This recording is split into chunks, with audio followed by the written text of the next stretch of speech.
Nişiyelerimizi davamlaştırıyoruz hürmetli vatandaş. Bugün Çislak 2019 yıl 5. ayının 30. günü hafta Perşembe mavzumunda. Suat uğraşı, pen tekniki uğraşı dergisi götürüldü. Hayati sohbet kuruş esselep kıyınlaştı. Mavzula haber 5. ayının 30. günü Amerika Ovası'nın tatil programı ilan kılındı. Haber bundan başlar.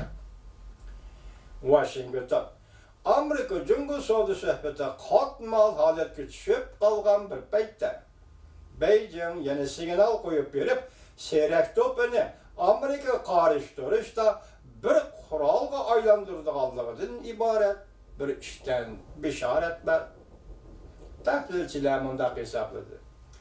Beijing Washington'da attırgı çıkan Huawei şirketini qamal qilish to'g'risidagi ikki turlik tadbirni ikki taraf savdo majrosini eg'ir darajada o'rlaganligi deb qaradi Beijing taraf. Hozir Cumhur rahbarlarining uzun davomlashadigan va ahamiyatli Amerika Cumhur savdo kelishimi imzolashni umid qilishi tuvallab ketdi. Cumhur'un organ gazeti Riba 5. ayının 29. günü obzorçu makalesi ilan kılıp, Cumhur'un iktidarına sel qaramaslık doğrusunda Amerika'ya agahlandırış verdi. Makalesi Cumhur, bütün dünyada seyrek topu bilen teminleşti, yetekçi oranda durdu, değildi. Makalesi bundan görüştürdü.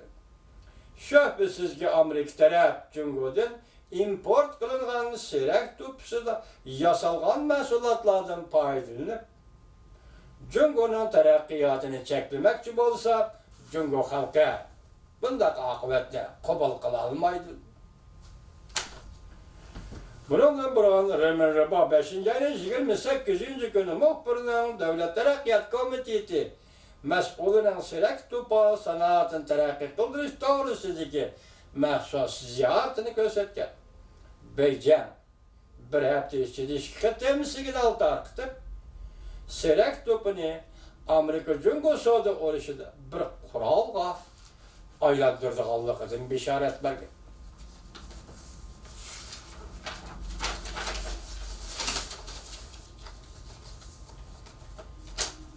Yana bir haber mi şununla münasebetli vatandaş? 5 burcaklık bina. Seyrek topa bo'yicha Cumhur'a tayinib qilishni azaytish uchun hukumatning pul ajratishini, ya'ni xomchot ajratishini talab qildi. Mavzuda xabar 5. ayning 30. günü Amerika Ovosining Xitoy til programmasi e'lon qilindi. Xabar bunday boshlandi.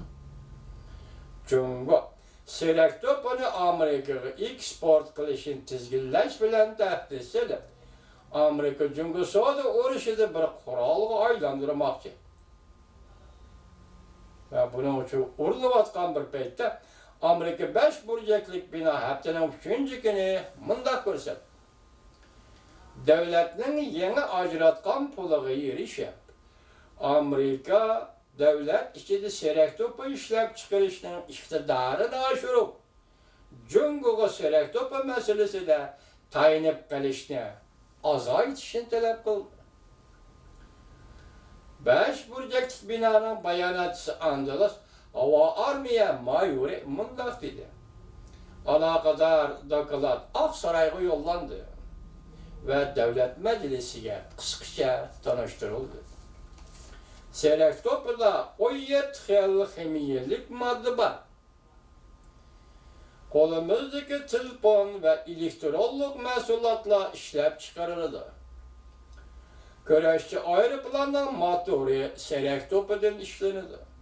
Sun'iy emra ve lazer nur uskunalarini yasaganda seyrek to'pidan foydalanadigan muhim harbiy ishlarga oid moddadir yaga. Yani metal qatoridagi bir metal. Amerika Cumhur savdo urushining o'zliksiz o'zgarishidan kishilar ansiraydi. Cumhur navbatda seyrek to'pini Amerikaga eksport qilishdan foydalanib, uni Amerika Cumhur savdosida bir dastakka aylantirmoqchi bo'lyapti. Bugünkü leksiyalarımız mana moşa, vatandaş.